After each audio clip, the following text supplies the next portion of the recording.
जो भी रंगना देखता वो उसकी तारीफ किए बिना नहीं रह पाता। अब तो रोज मंगत लाल अपने बरामदे में बैठा नाथू की राह देखता, बार बार गली की ओर नजर दौड़ाता। रंगना खरीदे अभी 5 दिन ही बीते थे कि नाथू फिर से आता दिखा। लखनौज ले लो, लखनौज, कोई मेरे बेशकीमती लखनौज ले लो। अरे नाथू, क्या लेकर आया है इधर आ? जी साहब, अभी आया। नाथू मंगत लाल के घर गया और अपनी जगह पर बैठ गया। अरे भाई नाथू, ये लखनौज क्या होता है? जरा हमें भी तो दिखाओ तुम्हारे बेशकीमती लखनौज। बड़े ही कीमती लखनौज है साहब। वो एक छोटी सी पोटली निकालता है और उसे जमीन पर पलट देता है। उसमें से चमकते हुए छोटे बड़े बहुत सारे हीरे निकले। मंगत लाल की आंखें फटी की फटी रह गईं। मंगत लाल का मुंह तो हीरों को देखकर सूखने लगा और वो कुछ बोल ही नहीं पा रहा था। फिर बड़ी हिम्मत करके उसने खुद को संभाला। कितने पैसे हैं इन लखनौज के? 10 लाख साहब, बड़े बेशकीमती लखनौज है ये। ये तो बहुत ज्यादा है नाथू, तुम बहुत ज्यादा पैसे मांग रहे हो। साहब, इस बार मैं 1 पैसा भी कम नहीं कर सकता, क्योंकि ये लखनौज मेरे अकेले के नहीं हैं, ये मेरे पूरे कबीले के हैं और मुझे वापस जाकर उन सबको उनका हिस्सा देना है। इन्हें तो जंगल का कोना कोना मालूम है। यहाँ आसपास हीरो की बहुत सारी खदानें हैं और उनके बारे में सबको पता भी नहीं है, ना ही उन सबको खोदा गया है। ये आदिवासी हैं, इन्हें जरूर किसी खदान के बारे में पता चल गया होगा और इन्होंने ये हीरे अपने पास इकट्ठे कर लिए। अगर ये मूर्ख नाथू 1000 रुपए के बर्तन के 100 मांगता है और कीमती तीतर के जोड़े के 20 मांगता है, तो इसका मतलब ये इन हीरो के 10 लाख ज्यादा नहीं मांग रहा होगा। ये हीरे तो बड़े कीमती लग रहे हैं। इसमें से कुछ हीरे तो कंचों के बराबर है और कुछ मटर के दानों के बराबर। कुल कितने लखनौज हैं यहाँ? साहब, पूरे 22 लखनौज हैं। ठीक है, मैं तुम्हारे लखनौज खरीद लूंगा, लेकिन इतने रुपए इकट्ठे करने के लिए मुझे थोड़ा समय दो। साहब, आप बड़े ही अच्छे और दयालु हैं। मैं शाम तक आपके पास फिर आता हूँ, तब तक आप पैसों का इंतजाम कर लीजिएगा। नाथू वहां से वापस चला गया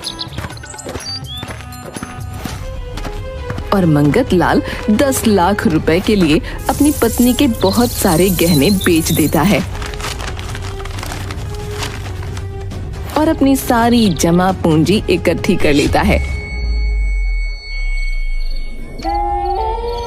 शाम को नाथू आता है और अंधेरे में दीपक की रोशनी में नाथू ने जब हीरे निकाले तो उनकी चमक मानो और बढ़ गई थी। लखनौज मुझे दो, मुझे इन्हें देखने दो। जी साहब, जरूर देखिए। ये लो अपने 10 लाख रुपए। आप बहुत अच्छे और दयालु हैं साहब। अच्छा, मैं चलता हूँ। नाथू पैसों को एक पोटली में बांधकर वहाँ से चल देता है और जंगलों में चला जाता है। मंगत लाल हीरों के सौदे से बड़ा खुश होता है। अपनी पत्नी शांति से बोलता है, ये देखो, आज उस आदिवासी ने हमें करोड़पति बना दिया है। ये हीरे तो वाकई बहुत चमक रहे हैं और बड़े ही सुंदर हैं।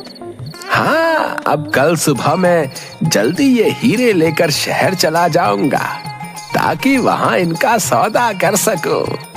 ठीक है। शांति सो जाती है, लेकिन मंगत लाल को रात भर नींद नहीं आती। वो यही सोचता रहता है कि कल मैं करोड़पति बन जाऊंगा। सुबह जल्दी उठता है और तैयार होकर शहर चला जाता है। वहाँ अपनी पहचान के जौहरी की दुकान पर जाता है। राम राम संपत सेठ, कैसे हैं? आप बड़े दिन के बाद आए। आज तो मैं बहुत जरूरी काम से आया हूँ तुम्हारे पास। मंगत लाल हीरे जौहरी को देता है। जौहरी हीरों की जांच करता है। संपत सेठ, चमक तो बहुत रहे हैं ये, लेकिन ये हीरे नहीं है, ये तो कांच के टुकड़े हैं। सिर्फ कांच और कुछ भी नहीं। तुम क्या कह रहे हो? मैंने अपना सब कुछ लगा दिया इस सौदे के लिए। मैं सच कह रहा हूं संपत सेठ। अगर आपको विश्वास नहीं है तो किसी और को भी दिखा लीजिए, लेकिन ये सिर्फ कांच है और कुछ भी नहीं। इसका मतलब उस नाथू ने मुझे बेवकूफ बनाया और मैं सोच रहा था कि वो बेवकूफ है। असलियत में बेवकूफ वो नहीं, मैं ही हूँ। मंगत लाल के तो मानो पैरों तले जमीन ही निकल गई हो। उसने जितने सपने देखे थे वो एक क्षण में टूट गए। नाथू ने ये जाल फेंका था जिसमें मंगत लाल फंस गया था और अपना सब कुछ गंवा बैठा था। लालच और सस्ते सौदे के चक्कर में उसने अपनी जमा पूंजी थोड़े से कांच के टुकड़ों के बदले नाथू को दे दी। ये एक सच्ची कहानी है और आज भी एक कविता के रूप में छत्तीसगढ़ में कही जाती है। कौवा के धोखा में तीतर बिकाई और बिकाई रंगना। जब फटे लखनऊ धमाका, ना घर सोहे ना अंगना।